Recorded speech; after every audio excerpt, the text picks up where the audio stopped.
I was just waiting for you to bring up the divorce, haha. Honestly, someone poor without parents is just no good, haha, my Mill said with a sneering smile and a harsh voice. From the beginning of our marriage, my Mill had been constantly harassing me. She would come into the house my husband and I lived in without permission, wait for me to come home from work, and then complain endlessly while I did chores. She criticized everything, the way I cleaned, the way I folded the laundry, and the way I cooked. Addison, my Mill, interfered in everything but never helped. One day, after enduring this for so long, I finally snapped. You were raised in a family without parents, and you were raised by a man, so you weren't taught to cook properly, and your tongue is so screwed up that your food doesn't even taste good, my Mill said as she tasted the food without permission. I was raised by my grandfather since I was little, after losing my parents. Knowing this and mocking my grandfather was something I couldn't tolerate.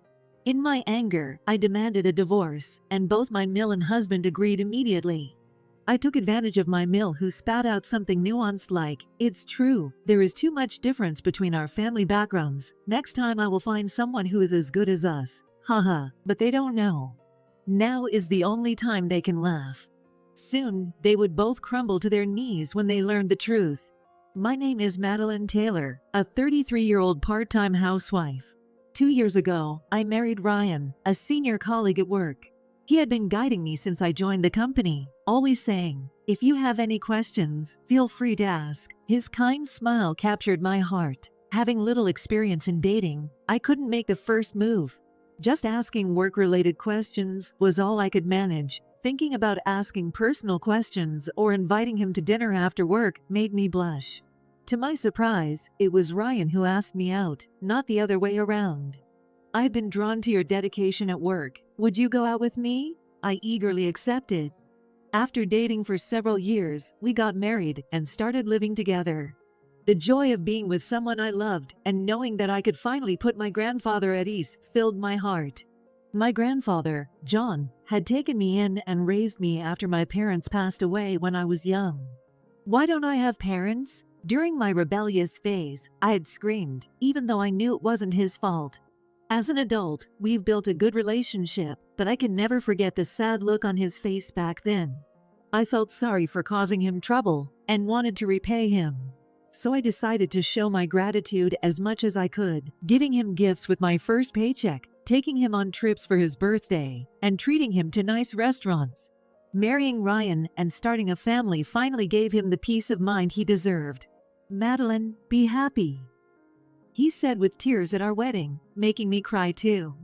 At the beginning of our marriage, Ryan and I were busy with work and other commitments, but we finally settled down and started thinking about having children.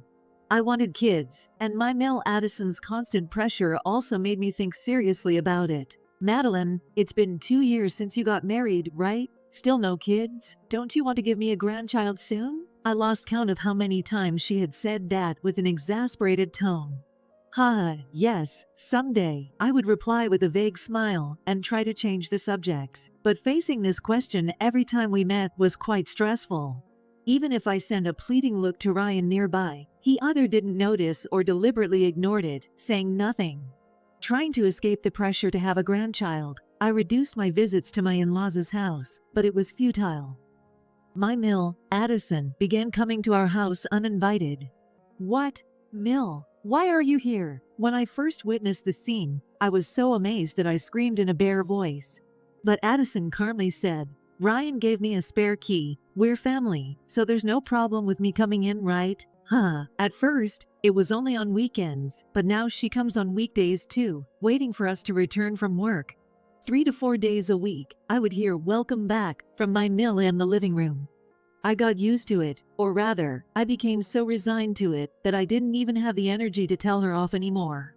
It became a habit to just say, "I'm home," in return. And it's not like she helps with any chores before we come back.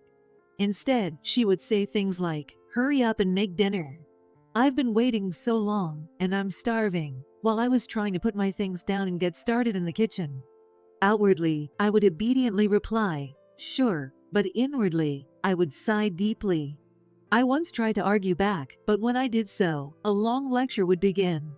Whether I argued or not, she would still give unsolicited advice, more like lectures on how I should do chores. When I worked overtime and came home late and tried to heat up some leftovers, she said, "What a shame it was leftovers. Are you slacking off? The food tastes better when it's freshly prepared." "Don't tell me you're making Ryan eat such sloppy food too," she said sarcastically. She only complained and never helped, so I was utterly fed up with her. If I showed any hint of dissatisfaction, she would screech, "What? You have a problem with what I'm saying? I'm giving you advice as someone with more life experience." Over time, I got better at letting her nagging slide off me, but there were some things I just couldn't tolerate. She would use our water and electricity without a second thought while waiting for us. Once, she even left the TV on while she took a nap. Because of this, our utility bills kept climbing higher and higher. Exhausted by Addison's antics, I asked Ryan several times to talk to her and get the key back, but he never listened. "Come on, don't say that," he would laugh, trying to calm me down. He believed his mother was just trying to get along with me. "Don't be so tense. She just wants us all to get along." Ryan wasn't a mama's boy. He genuinely believed his mother meant well, making it hard for me to push back too strongly. But Mill's comments escalated to the bad words. "Madeline, you're really inefficient, aren't you? Is it because you only had one parent raising you?" She started belittling my grandfather, who raised me, so my patience had reached its limit. It seemed Addison thought a two-parent household was superior. One day, I received a surprising call. "Madeline, your Mill visited unannounced today." The woman who contacted me to say so was Mrs. Thompson, a secretary at my grandfather's company. Though I couldn't see her face over the phone, I could tell she was displeased. "What? For what reason? Did Addison go to insult my grandfather like she did to me?" I imagined her saying, "Madeline is really inefficient. You were her guardian, right? What kind of upbringing did you give her?" Haha, with a mocking smile. But it was wrong as I imagined. "Well, she said your grandfather told her, 'Feel free to drop by if you're ever in the area,' so she came. She ate a lot of snacks and left." Apparently, Addison took my grandfather's polite remark literally. "I had some delicious snacks at your grandfather's company. Feel free to visit if you're nearby. How kind of him, haha," she said cheerfully as soon as I opened the door, having waited for us at home as usual. Maybe my grandfather did say that, but couldn't she read between the lines? Even if you really do go out to visit, wouldn't it be common sense to contact in advance? Exasperated, all I could do was let out a dry laugh. Seeing my reaction, Addison's expression changed to a frown, and she started her usual snide remarks. "By the way, when are you going to start coming home a little earlier? If you were more capable, you could finish your work quickly and be home sooner." My lip twitched.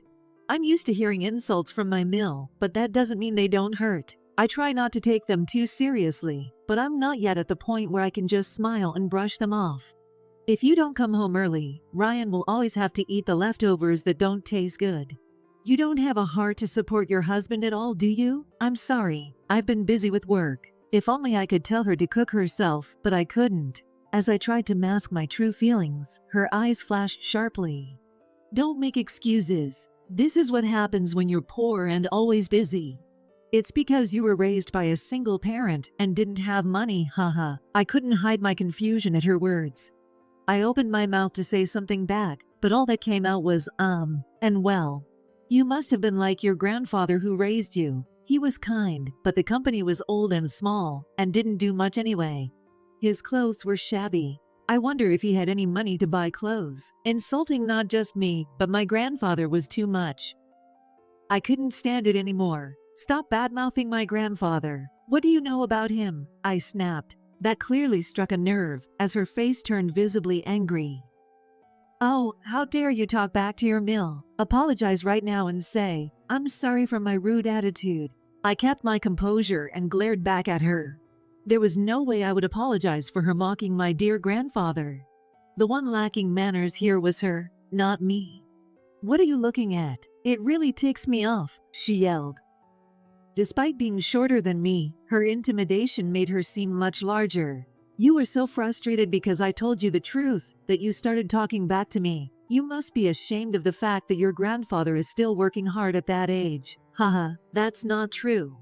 I'm proud of my grandfather. But even if I told her that, she would just laugh mockingly and never apologize to him. Oh, maybe it's you who's embarrassed? Poor enough to make an old man work, haha? Her presumptuous remarks drained my will to argue. Sighing loudly, I muttered, "Enough," and went back to my room. After that day, her attacks on me became more frequent, and she started coming to our house more frequently. Hey, you're doing it wrong. Fix it right now. Whenever she didn't like the way I did chores, she would immediately shout, starting with sarcasm about the dust left in the corners and the way laundry was folded. I was once unreasonably told to change the arrangement of furniture because she didn't like it. If I opened my mouth to say something, she would interrupt me with a loud lecture. I learned that if I kept my mouth shut, her lectures would end in about 15 minutes, though it wasn't a pleasant lesson. So, whenever she started yelling, I would clench my jaw and endure it. These lectures always happened when Ryan wasn't around. Addison came over again and started lecturing me. What should I do? Even though I told him, he would always side with his mother and never support me. As long as I endured, things would pass without incident. Though I understood this in my head, it didn't make it any easier to accept, and I found myself crying more often, alone in the shower late at night. Eventually, the stress reached its limit, and the day came when I snapped. It was another dinner with Addison and Ryan, one of countless such dinners. Of course, I hadn't invited her. She just stayed at our house without permission. As I set the food on the table, Addison reached out and took a bite before we could even say grace. I frowned, but quickly shook my head to avoid showing any expression that might trigger one of her tedious lectures. After chewed a few times, she swallowed and said, "What is this food? It's really bad. Make it again. You didn't learn to cook properly because you were brought up in a family without parents, and your tongue has gone crazy, so the food doesn't taste good either." Addison hurled insults with crude laughter. At that moment, something snapped inside me. I experienced firsthand that this is what it means to reach the point of losing patience. Yes, my grandfather raised me. So what? Gender doesn't matter. He raised me with love and care. Stop mocking my beloved family. Even after I shouted, my anger didn't subside, and I was left panting as if after intense exercise. Both Mill and Ryan looked shocked, but their expressions quickly turned into mocking smiles. I realized with despair that my feelings hadn't reached them at all. Divorce me. I can't live with people who keep belittling others. Oh, fine, haha. When I asked for a divorce, they agreed surprisingly quickly. In fact, they looked satisfied, as if they had been waiting for me to say it. I was waiting for you to bring it up, haha. Honestly, someone poor and parentless is just no good. I was worried your bad luck would rub off on us, so it's great you finally said it. Yeah, really, there's too much of a gap between our families. We'll find someone with a better background next time, haha. Addison was her usual self, but Ryan seemed like a completely different person from before we got married. The kind, supportive mentor I knew had vanished. Or maybe this was his true nature all along.